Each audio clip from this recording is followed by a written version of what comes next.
రాష్ట్ర వ్యాప్తంగా గురుకుల టీచర్లు ఇప్పుడే సీఎం రేవంత్ రెడ్డి ఇంటికి వచ్చారు. వాళ్ళు ఆందోళన చేస్తున్నారు. వాళ్ళని అడిగి తెలుసుకుందాం అసలు ఏ విషయం మీద వాళ్ళు ఆందోళన చేస్తున్నారు ఏందని. బ్రదర్ ఏంటి మీ ప్రాబ్లం ఏంటి? ఎందుకు వచ్చారు రేవంత్ రెడ్డి ఇంటికి? సార్ గురుకుల ఎగ్జామ్స్ జరిగి రిజల్ట్ వచ్చి కూడా దాదాపు 6 నెలల సమయం అవుతుంది.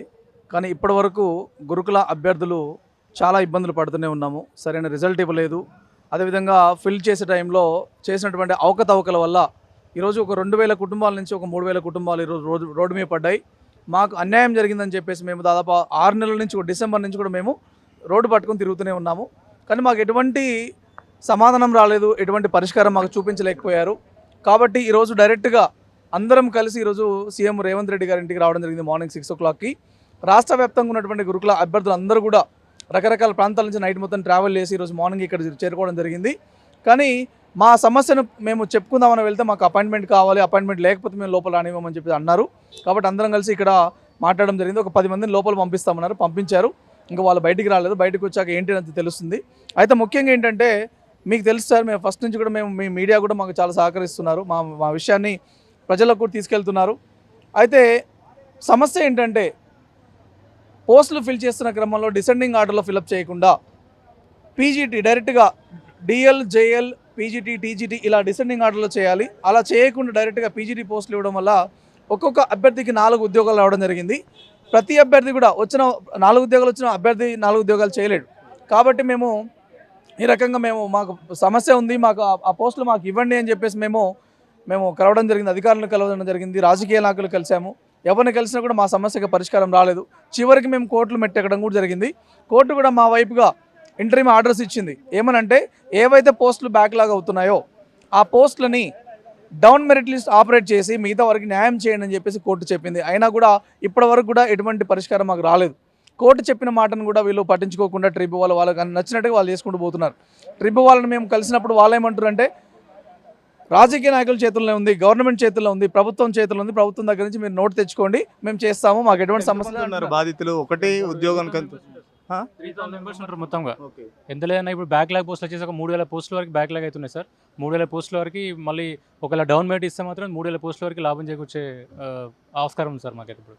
అంటే ఒకే ఉద్యోగం వచ్చిన వాళ్ళు ఎంతమంది అభ్యర్థులు ఉన్నారు? ఒక అభ్యర్థికి 3-4 ఉద్యోగాలు వచ్చింటారు. 3000 మందికి ఒక్కరికే 2-3 ఉద్యోగాలు రావడం అనేది జరిగింది. సో ఒకే అభ్యర్థి 3-4 జాబులు అయితే చేయలేడు కదా. సో ఒకే అభ్యర్థికి వాళ్ళకి నచ్చిన జాబ్ ఇచ్చి సో మిగతా అభ్యర్థులకి ఎవరైతే డౌన్ మెరిట్లో నెక్స్ట్ మెరిట్లో ఉన్నారో వాళ్ళకి ఉద్యోగాలు ఇవ్వాలని మేము ప్రభుత్వాన్ని కోరుతా ఉన్నాం. సో ప్రభుత్వం వాళ్ళ రాజకీయ స్వప్రయోజనాల కోసం హడావుడిగా 30,000 మందికి అపాయింట్మెంట్ ఆర్డర్లు ఇచ్చి ఎన్నికల్లో లబ్ధి పొందాలి పార్లమెంట్ ఎన్నికల్లో అనేసి మా గొంతు కోయడం అనేది జరిగింది. సో టీచర్ కావాలనే మా కలలుగానే మిగిలిపోతున్నాయి. సో ప్రభుత్వం వెంటనే జరిగిన తప్పుని సవరించి ఇప్పటికైనా డిసెండింగ్ ఆర్డర్లో నింపి ఫస్ట్ డిగ్రీ లెక్చరర్లు, తర్వాత జూనియర్ లెక్చరర్లు, పీజీటీ, టీజీటీ ఇట్లా నింపడం వల్ల అందరికీ న్యాయం జరుగుతుంది. సో వాళ్ళకి నచ్చిన పోస్టు అంటే ఇప్పుడు ఫస్ట్ మెరిట్లో వచ్చిన చేసారు తప్ప దాన్ని ఆర్డర్ ప్రకారం చేయలేదు. అందుకే ఇదంతా ప్రాబ్లం వచ్చింది, ఈ సమస్య వచ్చింది. సో ఎగ్జామ్ నోటిఫికేషన్లో so DL, JL, PGT, TGT ఇలా నింపుతాం, ఈ క్రమంలో నింపుతాం అని చెప్పేసి కామన్ పేపర్లతో ఎగ్జామ్ పెట్టడం అనేది జరిగింది. సో 2-3 కామన్ పేపర్లు ఉంటాయి పీజీటీకి కానీ జేఎల్ కానీ కామన్ పేపర్లో. సో కామన్ పేపర్లో ఎగ్జామ్ పెట్టడం వల్ల ఏంటి, ఫస్ట్ ఒకటే డిఎల్లో హైయెస్ట్ వచ్చిన వాడికి జేఎల్లో వచ్చినాయి, పీజీటీలో కూడా రావడం అనేది జరిగింది. సో వాళ్ళ ఇంటెన్షన్ ఏంది, ఫస్ట్ గురుకుల నోటిఫికేషన్ ఇచ్చేటప్పుడు డిఎల్, జేఎల్, పీజీటీ, టీజీటీ ఈ క్రమంలో నింపుతాం అని చెప్పడం అనేది జరిగింది. సో తర్వాత వచ్చినటువంటి ప్రభుత్వం హడావుడిగా ఫస్ట్ కింద నుంచి పైకి నింపడం అనేది జరిగింది. సో ఆ క్రమంలో ఒకరికే 4-5 పోస్టులు రావడం అనేది జరిగింది. ఒకరైతే 4-5 పోస్టులు చేయలేరు. సో మేము కోరేది ఏంది, ఎక్కువ ఉద్యోగాలు ఇవ్వని మేము ప్రభుత్వాన్ని అడగట్లేదు. సో మేము ఆ ఉన్న ఉద్యోగాలను ఏవైతే 9,320 ఉద్యోగాలు ఉన్నాయో అవి మాత్రమే నింపమని అడుగుతున్నాం. మేము కూడా మెరిట్ క్యాండిడేట్లమే. నాకు 54వ ర్యాంక్ వచ్చింది సోషల్ స్టడీస్లో, అయినా కానీ ఉద్యోగం రాలనేటువంటి పరిస్థితి. సో ఇట్లా పీజీటీలో 200 పోస్టులు ఉంటే సో ఇప్పుడు పీజీటీలో ఆ 200 మందిలో 100 మంది ఇప్పుడు జేఎల్ పోస్టుకు పోయారు, 100 పోస్టులు ఖాళీలు ఏర్పడ్డాయి. సో ఎందుకు, సేమ్ పేపర్తో ఎగ్జామ్ పెట్టడం వల్ల సో దీంట్లో వచ్చిన వాళ్ళకే దాంట్లో వచ్చినాయి.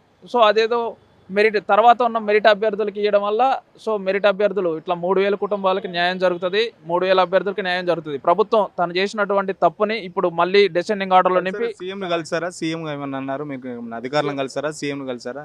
సీఎంని కలవడానికి మా ప్రతినిధులు ఒక 4 వెళ్ళడం అనేది జరిగింది. కానీ సీఎంని కలిసే పరిస్థితి ఇక్కడ లేదు. ఆ పిఏ గారిని కలవడం అనేది జరిగింది. పిఏ గారు కూడా సో అక్కడ సెక్రటేరియట్కి పంపమని చెప్పడం అనేది జరిగింది. సో మాకు న్యాయం జరిగేంత వరకు దీని మీద పోరాడతాం. ప్రభుత్వం వెంటనే సో అవరోహణ క్రమంలో నింపి ప్రతి ఒక్క అభ్యర్థికి న్యాయం చేయాలని మేము డిమాండ్ చేస్తూ ఉన్నాం. ఎలా తీసుకుంటున్నారు అంటే ఇప్పుడు మీరు ఉద్యోగాల కోసం ఇంత చేస్తున్నారు కదా, సుప్రీంకోర్టు ఆర్డర్ ఉన్నా కూడా గవర్నమెంట్ ఎందుకు మీకు సహకరిస్తలేదు మరి? అంటే ఇది కోర్ట్ ఆర్డర్స్ కోసం మొన్నటిదాకా ప్రయత్నించాం సార్. ఇంటర్నల్ ఆర్డర్స్ కూడా వచ్చినాయి. అయితే అది ఎన్నికల కోడ్ వల్ల పోస్ట్పోన్ చేయడం జరిగింది. ఆ తర్వాత కూడా కనీసం వారి ఒక నమ్మకమైన హామీ మాకు ఇవ్వలేకపోతున్నారు. సో దానివల్ల ఇప్పుడు ఇంకా అంటే స్కూల్స్ కూడా ఆల్రెడీ స్టార్ట్ అయిపోయినాయి, అకాడమిక్ స్టార్ట్ అయిపోయింది. అయితే ఇంకా వాళ్ళు అంటే వీళ్ళని అంటే టీజీటీ నుంచి అంటే అసెండింగ్ ఆర్డర్ నుంచి డిసెండింగ్ ఆర్డర్కి ఫిల్అప్ చేస్తారు అనమాట. అంటే పేర్లల్గా సైమిల్టేనియస్ అందరినీ పిలుస్తుర్రు, ఇది మళ్ళీ వెరిఫికేషన్ కోసం.